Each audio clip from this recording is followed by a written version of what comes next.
Have you moved recently? I hate moving. You know, where you take all of your stuff from one place to another. You don't even realize how much worthless stuff you've accumulated, and then you realize you have to take it to a whole nother new place, even though it's worthless. Fortunately, we have some tools to help us. For example, our moving truck. That's a pretty big help. Carting it all the way across the country by yourself would be tough. But even when you go to load the moving truck, you have the fancy tool known as a ramp. And it makes your life easier. Love ramps. Instead of pulling things straight up, which is quite hard, you get to gently slide them up a ramp. But why should that help so much? It seems a little strange because you're still ultimately getting that stuff to the same height. Well, the help that a ramp gives you is called mechanical advantage. And there's all sorts of simple machines that give us mechanical advantage. Today we're going to start with the lofty ramp. Let's get moving.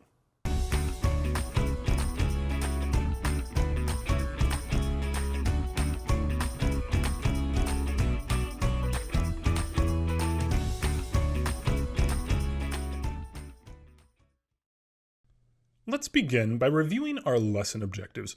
First, we'll introduce mechanical advantage. Then we'll consider how ramps provide mechanical advantage. And lastly, we'll learn to calculate mechanical advantage. Let's take a look at a picture of the dude walking up a ramp, carrying a big old heavy box.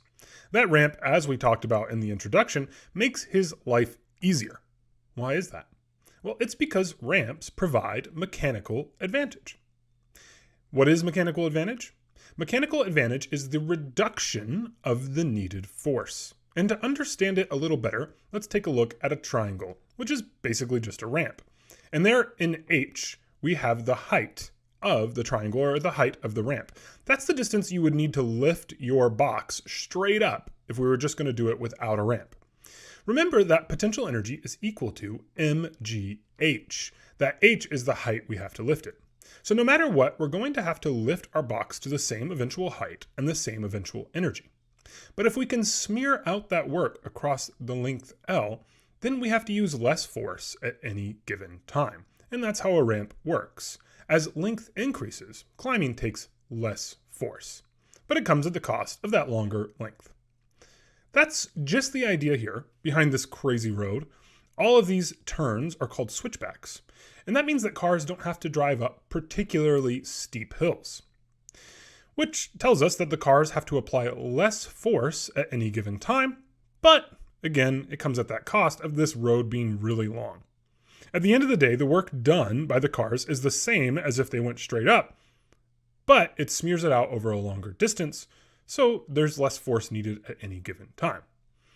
We can calculate the mechanical advantage with this equation. IMA stands for ideal mechanical advantage. And that's the mechanical advantage where we neglect friction. So we're not going to worry about friction here. All we need to worry about is FR, which is force required, and FE, which is the force exerted. All right, those can be a little tough to keep track of, so let's apply it to a real example, our man on the ramp. The force required is represented by the vertical component here. The force required is how much force I would have to apply doing this job without the simple machine. Okay, the force exerted is the force I have to apply to get the job done with the simple machine. And so if we have the force exerted and the force required, then it's relatively straightforward to calculate the mechanical advantage. The force required is 500 newtons in this case, and the force exerted with the ramp is just 250 newtons. So notice the force is less, exactly what we'd expect. And then we can calculate the ideal mechanical advantage with our equation. The ideal mechanical advantage is equal to the force required divided by the force exerted. So that gives us 500 divided by 250, or 2. So the ideal mechanical advantage doesn't have a unit. It's just a unitless ratio. And what does it mean? So what does a mechanical advantage of 2 mean?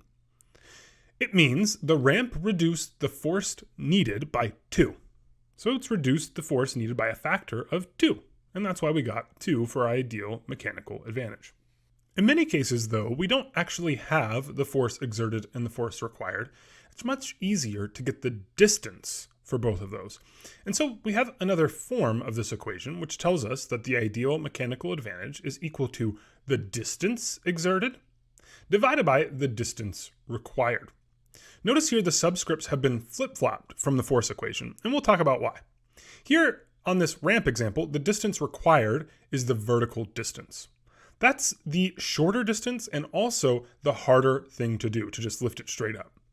Notice that the advantage of this distance equation is we can really easily get the distances. So let's say this is 1 meter. Meanwhile, the distance exerted is the distance over which I have to apply that reduced force, so the length of the ramp.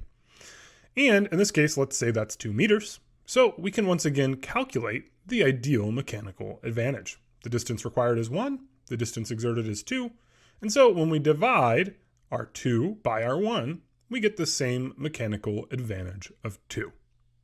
I think you can see why the distance form of this equation is so much more useful, because determining the distances is really straightforward. Let's do another practice problem. Here we are told what mechanical advantage is provided by a ramp with a length of 21 meters that lifts an object by 3 meters. So the distance required is the shorter distance always. It's how far we'd have to go without a machine of any kind, without a ramp, and it's 3 meters in this case. The longer length is always going to be the distance exerted. Remember, we're smearing out work, in this case over 21 meters. So if we want to calculate the ideal mechanical advantage, we grab our equation. It's equal to the distance exerted divided by the distance required, and we get 21 meters divided by 3 meters, and that's going to give us 7. Fortunately here, the math is pretty straightforward. All right, now let's just real quickly knock out a bunch of examples. This is your chance to practice.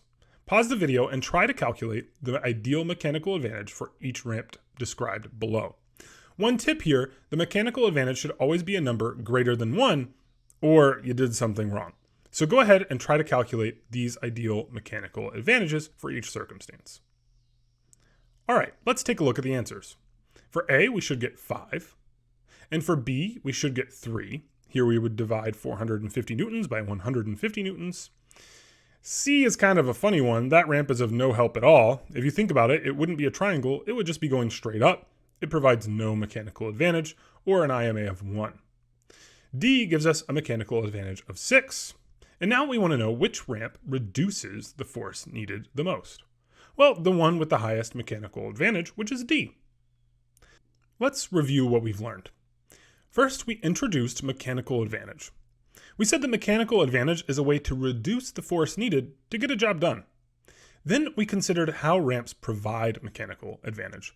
And they do that by smearing out the distance across which we have to apply a force.